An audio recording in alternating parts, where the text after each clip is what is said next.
Pacte de non-agression signé entre les ancêtres des différentes ethnies du pays. Les alliances interethniques en Côte d'Ivoire ou Tokbé évitent aux communautés de sombrer dans les violences de grande envergure.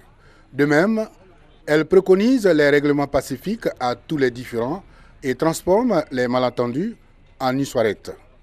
Ces pactes séculaires, le ministère de la Culture et de la Francophonie veut les mettre à profit pour renforcer la cohésion sociale et l'unité nationale. Ce panel répond donc à la préoccupation du ministre Maurice Kwaku Bandama. Thème central de cette causerie débat, les alliances interethniques à l'épreuve des mutations sociales et économiques. Comment s'inspirer du passé pour créer une société de tolérance et de paix? Pour les panélistes, au-delà de la parenté en plaisanterie, les alliances interethniques est une science en faveur de la prévention et la résolution des conflits. Pour toute société qui veut vivre en paix, doit tout faire pour ne pas perdre les valeurs culturelles des parents. Ce que nos parents avaient comme valeurs culturelles, ça doit soutenir tout ce que nous avons sur terre ici. Et ça va faire que, même les conflits qui arrivent maintenant, les alliances interethniques peuvent être des freins à ces conflits. Cependant, force est de constater que ces valeurs culturelles tendent à disparaître au profit du modernisme. Les participants à ce panel ont préconisé un éveil de cet atout culturel de la Côte d'Ivoire. Voir les chefs traditionnels surtout, voir avec eux comment est-ce qu'ils peuvent faire revivre ça. Parce que la jeunesse d'aujourd'hui a tendance à négliger cette alliance-là, alors que c'est très important. Les peuples de Côte d'Ivoire qui pratiquent ces alliances interethniques sont, entre autres, les Sonofo avec les Yakouba, Koyaka, Lobi, Gouro, Maouka, Koulango. Les peuples Atié, Abé, Mbato, Koumen, Bakoué sont les alliés des Dida. Les Baoulés avec les Ando et Agni. Les Gouro avec les Peuls, Yakouba, Sonofo, Tagbana, Diamala et Gimini. Aujourd'hui, de nombreuses initiatives sont prises, ça et là, dans le sens de la réactivation de ces habitudes. Il appartient aux autorités de soutenir une politique de vulgarisation de ces alliances interethniques.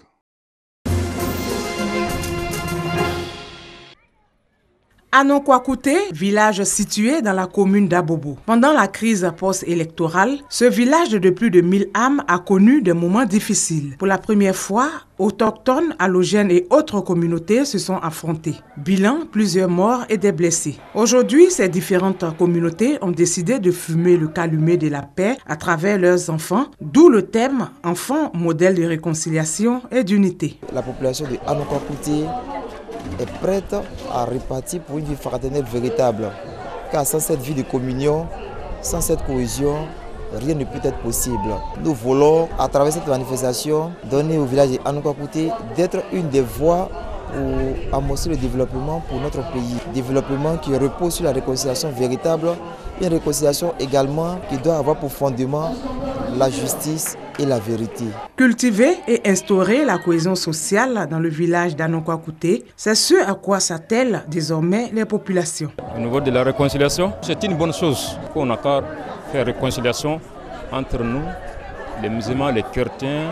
Nous allons demander à notre chef du village pour que l'unité règne dans notre village ici avec tous nos partenaires, nos amis qui nous entourent. Rencontre rendue possible grâce à la coordination de la génération des Bleussoués et la plateforme de la jeunesse du village d'Anokwakouté. Toujours dans le cadre du renforcement de la cohésion sociale, d'autres activités sont prévues à Anokwakouté. Ce festival se veut un espace d'éducation et de sensibilisation des élèves sur les fléaux qui gangrènent l'école, notamment les IST-VIH-Sida, les grossesses en milieu scolaire, la drogue. Il se veut également un lieu de détection et de promotion d'élèves talentueux de la région du Gontougo afin de les aider à devenir de grands acteurs pour le développement des arts et de la culture en Côte d'Ivoire. Au travers de ce festival, nous voulons encourager chaque enfant, chaque élève à se mettre vraiment au travail et à donner le meilleur de lui-même parce qu'ils ont un potentiel qui leur permettra demain d'être aussi des acteurs dans le développement de notre pays sur le plan économique, sur le plan artistique, sur le plan culturel. Bon, j'ai été le premier du concours de dessin. Je suis vraiment content, je ne sais quoi dire. Je remercie beaucoup mes professeurs de m'avoir bien encadré et aussi le public de m'avoir soutenu. Je suis très heureux d'avoir remporté ce prix et je remercie aussi mes encadrants, les éducateurs qui ont organisé ce festival de musique. Les autorités de la région ont souligné l'importance que revêt ce festival pour la promotion des talents et l'éducation des élèves. Un concours interécole de dessin, de peinture, de culture, de chant, de théâtre et de cuisine a marqué ce festival régional qui a vu la participation d'une quinzaine d'équipes.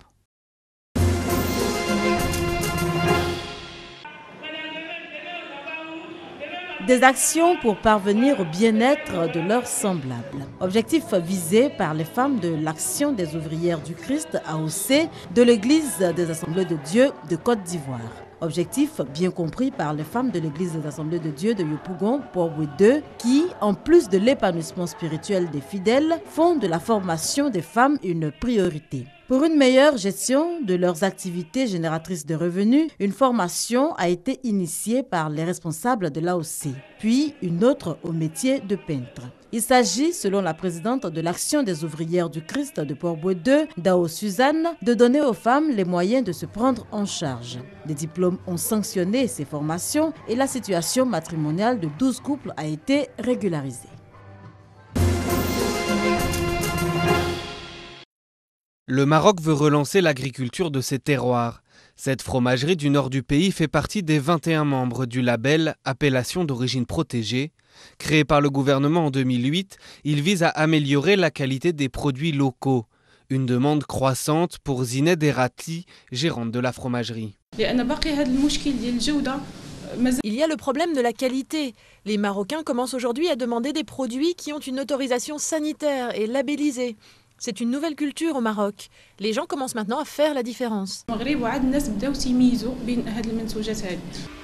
Un succès donc, la fromagerie devrait bientôt doubler le nombre de ses fermes. Moi, je ne viens ici que pour le fromage de chèvre, car il est bio et en plus je connais cette fromagerie, son travail est propre. L'agriculture est un enjeu de taille au Maroc. Elle représente 20% du PIB et emploie 40% des actifs. Pour améliorer la qualité, les autorités comptent sur les petits producteurs. On a l'huile d'olive, on a les dattes, on a les nèfles, on a la clémentine de Berkane. Nous avons beaucoup de produits, je vous ai dit on a 200 produits. Le Maroc a une richesse très importante. C'est pour cela que dans le cadre du plan Maroc vert, nous avons donné toute la priorité et nous avons une feuille de route pour la stratégie de développement de la commercialisation des produits de terroir. D'après une première étude menée sur 100 coopératives, leur chiffre d'affaires a bondi de 800 000 € à près de 30 millions d'euros en 6 ans. Mais ici, un kilo de fromage coûte entre 10 et 15 €, un prix élevé alors que beaucoup de Marocains n'arrivent pas à boucler leur fin de mois. Il m'a été détecté une hernie discale. Il fallait opérer immédiatement. Une intervention prévue pour 3 heures de temps. Après 5 heures de temps, mon mari qui s'inquiète, il descend au bloc opératoire pour comprendre ce qui ne va pas. On lui explique que je suis en train de saigner et qu'il faut du sang. Donc aujourd'hui, si je suis en vie, c'est parce que j'ai bénéficié du sang de plusieurs personnes. Depuis cette triste situation, Dame Djeneba Logon Kwame a décidé de faire partie du groupe des donneurs de sang. Tout comme elle, nombreuses sont les personnes qui posent cet acte volontaire pour sauver des vies humaines. Il y avait ma copine qui devait être opérée. Je crois qu'il était 3 h du matin. Ils cherchaient du sang. Ils n'en trouvaient pas. Heureusement, il y a une femme qui en avait. Donc on m'en a donné aussi. Donc depuis ce temps-là, je viens régulièrement donner du sang. J'ai travaillé dans un centre de santé, donc je suis au courant des problèmes de sang qui existent dans les centres de santé. Donc c'est par rapport à ça que j'ai décidé de donner de mon sang. Le Centre national de transfusion sanguine d'Abidjan, centre de référence en Afrique de l'Ouest francophone et lusophone, reçoit chaque jour des volontaires. Mais avant, il y a des consultations médicales appelées pré-don. Il y a 2 volets. Il y a un volet médical, c'est-à-dire qu'on recherche des contre-indications médicales au don de sang, notamment les antécédents médicaux. Le deuxième aspect de la consultation, c'est un entretien sur le mode de vie du donneur, notamment le comportement sexuel et l'hygiène de vie. La majorité des donneurs volontaires se compose essentiellement à 80% de jeunes et la durée de la conservation du sang se fait selon les maladies. Pour un enfant qui fait une anémie, le produit dont il a besoin, c'est un concentré de globules rouges. Et ce concentré de globules rouges, s'il est dit standard, ce concentré a une durée de vie de 35 jours. Si c'est un concentré Sagem, il a une durée de vie de 42 jours. Pour une femme qui fait une hémorragie de la délivrance, elle a besoin des facteurs de la coagulation. En plus des globules rouges, il serait primordial de commencer sa prise en charge par du plasma frais congelé qui contient des facteurs de la coagulation. La durée de vie d'un plasma conservé entre -20 et -30 est de 12 mois. Pour une meilleure qualité du sang, des analyses sont faites avant de mettre le liquide précieux à la disposition de la population. Pour les produits sanguins qui sont prélevés, nous allons réaliser des tests de VIH, d'hépatite B et C et de la syphilis. Nous allons enregistrer les résultats dans notre logiciel.